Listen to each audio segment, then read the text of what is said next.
करते पहले दिल भी ले लेती है ये सरकार, फिर जान भी ले लेती है। कुछ ऐसी लड़की होती है जो पूरा ईमान भी ले लेती है।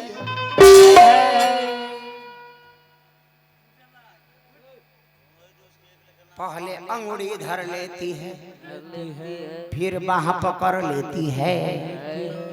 कुछ ऐसी छिनड़ी होती है जो ईमान भी ले लेती है।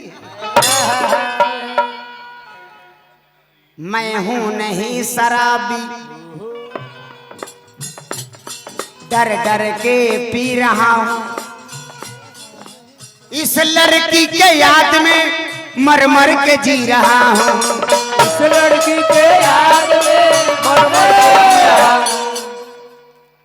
मैं हूं नहीं शराबी, डर डर के पी रहा हूं। इस बेवफा के याद में मर मर के जी रहा हूं।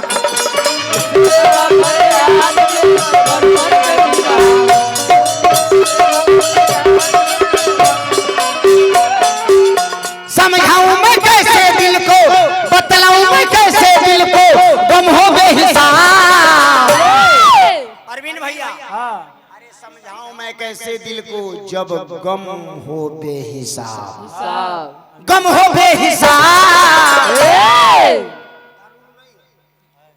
अच्छा हो या खराब, अच्छा हो या खराब, सब कुछ है अब शराब।